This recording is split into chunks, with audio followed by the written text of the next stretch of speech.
The swatting is happening to people who are speaking out on issues, and we tend to lean to the right. And it's happening at our houses, and I believe it's attempted murder. To that end, we want to talk to a U.S. representative, good friend of ours, District 26 Republican, great state of Texas. It is Brandon Gill. Brandon, how are you? Good to see you. Joe, doing well. Thanks for having me. No, I appreciate you. We want to talk about Judge Boseman, who makes a ridiculous ruling or tries to make an order that doesn't make any sense.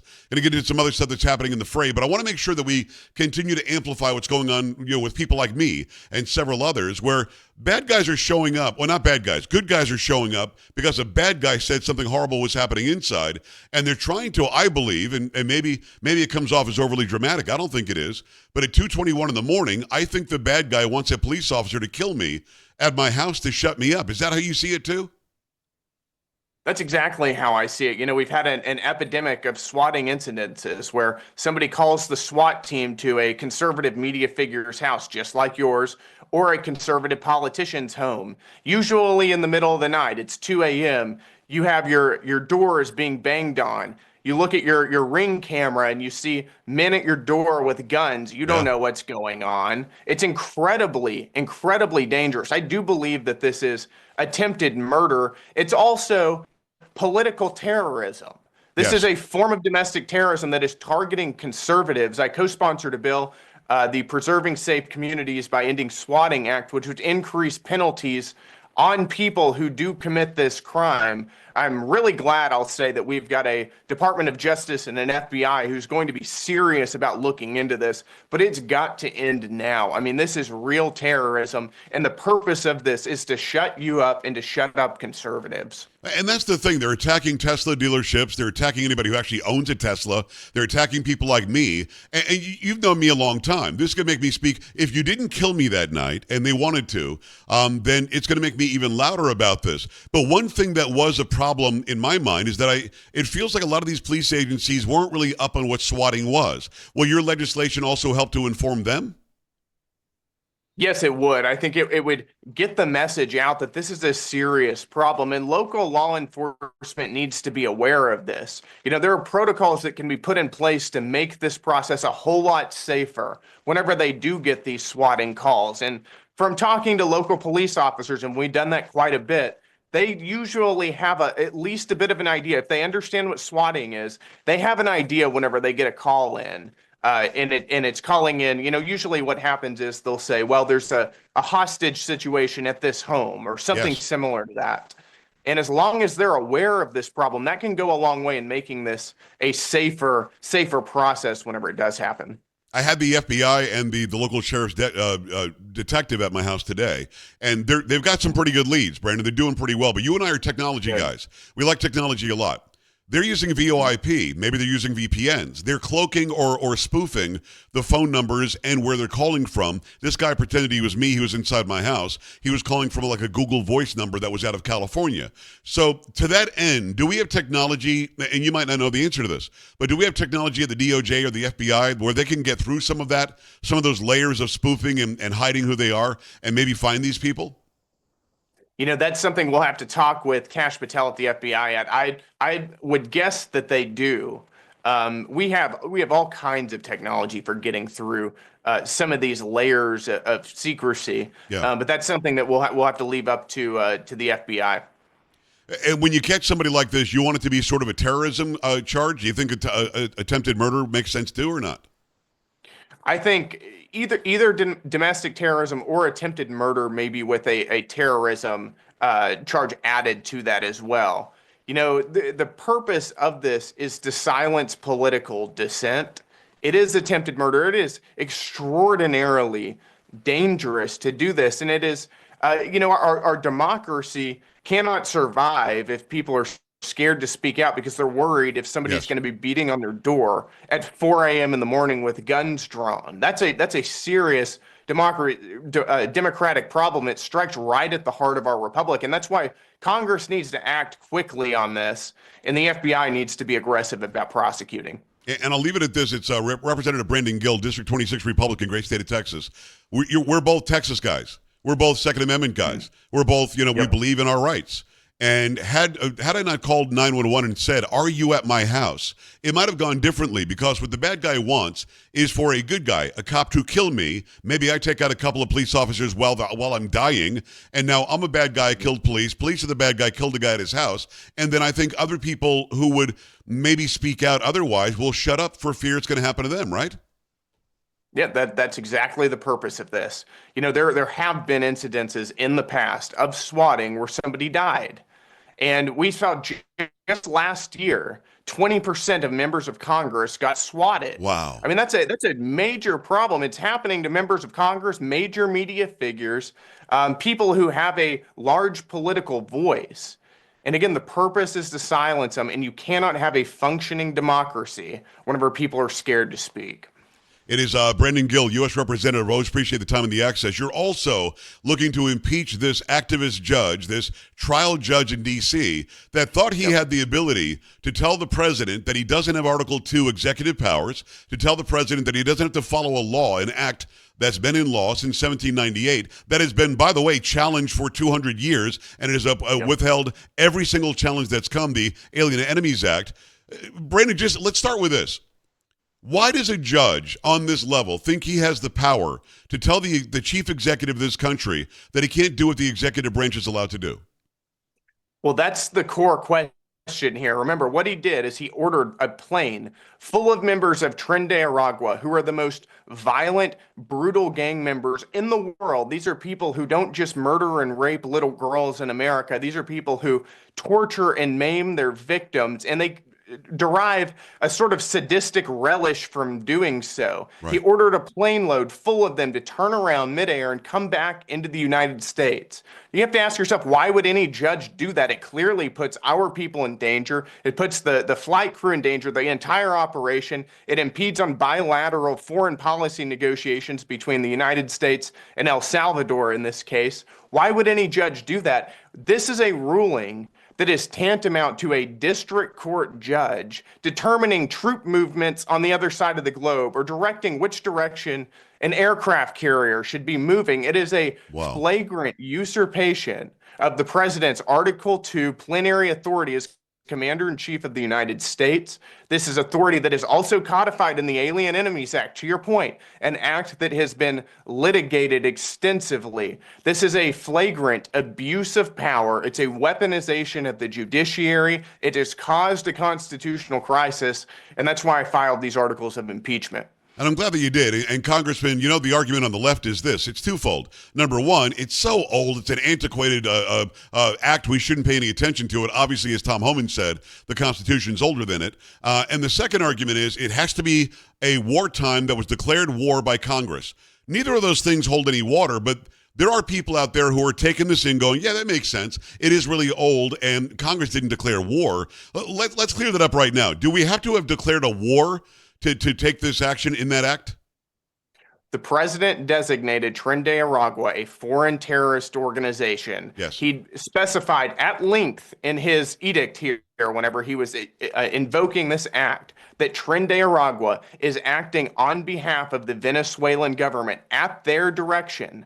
Now, the president can invoke this act either during an act of war or an invasion or a predatory incursion. Yes. All three of those are true. This is an act of war, it is an invasion, and this is a predatory incursion. He is 100% within the bounds of the statute here. Now, this is also, and I think this is a broader point, is that this is a non-justiciable statute. This falls within the president's inherent authority as commander-in-chief. This is not an act that is subject to judicial review. This is an act that allows the president to conduct foreign policy, something that D.C. Circuit courts have nothing to do with. His authority to repel an invasion, something that D.C. Circuit courts have nothing to do with. But to the idea that this is a 200-year-old act and therefore it has less credibility than others, that is preposterous. The Constitution, as you mentioned, is over 200 years old. But remember, this is an act that was signed into law by the founding generation of our country, people like John Adams, who was president at the time. Yeah. These are our founding fathers who wrote this bill and who got this into law.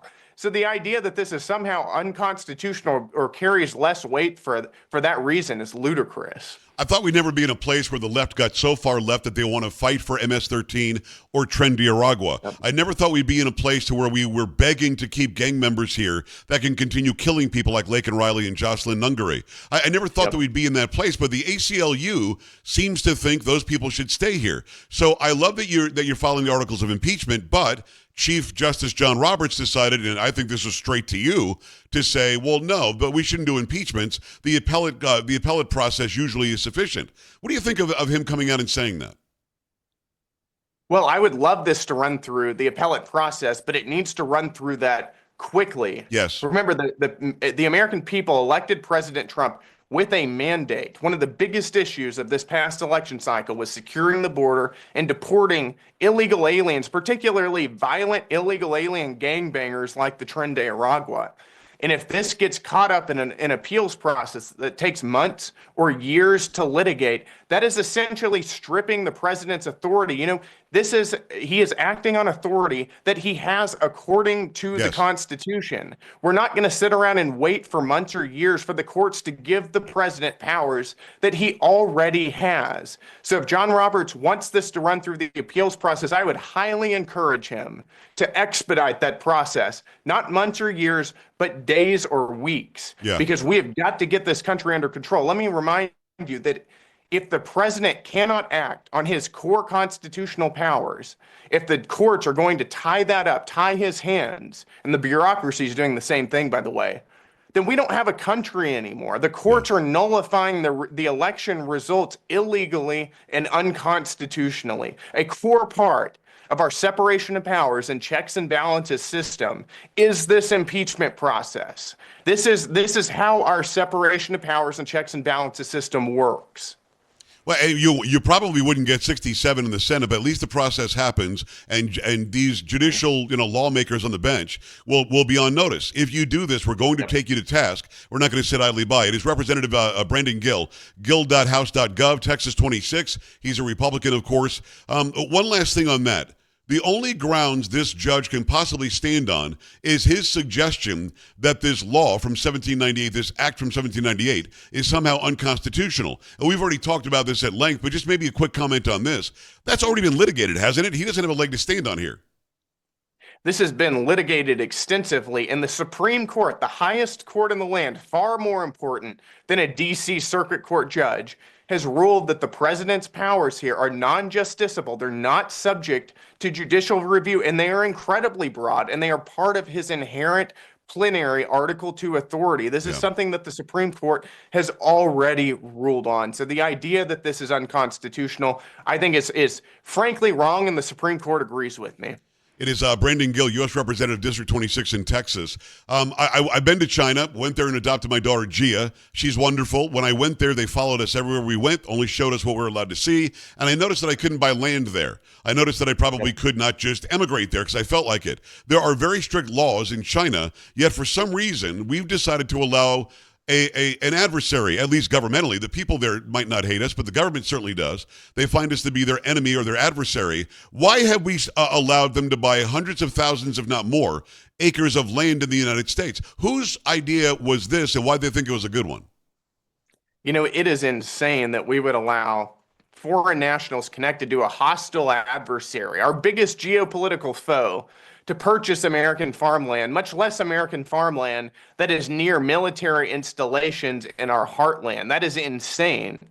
I've got a bill which is a reciprocal land purchase bill, which simply states that if a hostile foreign nation like China doesn't allow American citizens to buy their land, then we won't allow their people to buy our land. It's very simple. It's a reciprocal agreement. I think that it's common sense. It's consistent with our national security interests. I think, frankly, it's something that should have been on the books years and years ago, but we're going to push to get this passed because this is a serious national security problem. Brandon, could it work retroactively? In other words, China owns the land, you pass the bill, the president signs it, it's now law. Can you force them to sell or try to say, well, now that you've got this land, give us a couple 100,000 of acres over in China? How does that work in action? What would the mechanism be? You know, the bill right now is going forward, meaning nobody can purchase land in the future if your government will not let our people buy land in your country. I think Right. that we do need to look retroactively, though. We have hundreds of thousands of acres, of American farmland that's owned by Chinese nationalists, and that's a problem, and we do need to address that.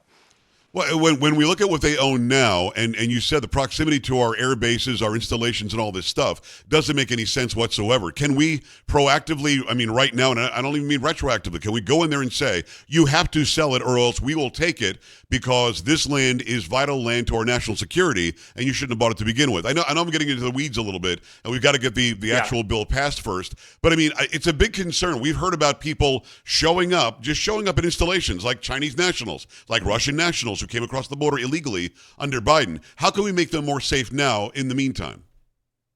Oh, yes. To your point, we've had Chinese nationals get arrested for flying surveillance drones on land that they'd purchased near our military installations. This is land that needs to be divested. I think that is something that we would have to work with the executive on in a similar fashion to the way the TikTok deal saga is progressing right now. But I think that Congress should have his back there, and I think that we could do further legislation to help codify that and to help push that process forward. Because, the idea that we have our biggest geopolitical adversary purchasing land is insane. It is insane. Brandon, I appreciate the time. Before I let you go, as we're doing this interview, President Trump signed the EO to start getting rid of and dismantling and defunding the Department of Education. Give me 30 seconds on why that's the right move, if you don't mind. The Department of Education was formed in 1979 under Jimmy Carter, and since then, we have seen nothing but a decline in educational standards and educational results in this country by just about every single measure. We have one of the worst education systems in the developed world, and it's costed us trillions of dollars. The bureaucrats at the Department of Education hate this country. They hate Western civilization. They want to see it torn down. There is absolutely no reason that our tax dollars should be funding an educational system that hates us. This is something that should be done back at the state level as the Constitution, as what I believe to be constitutional. Yeah. And I'm glad to see we have a president who's actually acting on this. You've only been in a couple of months, man. You're kicking ass and taking names up there in Washington. Thank you for all you do for Texas. Thank you for what you do for Washington and for this entire country. Really appreciate Representative Brandon Gill. Brandon, thank you.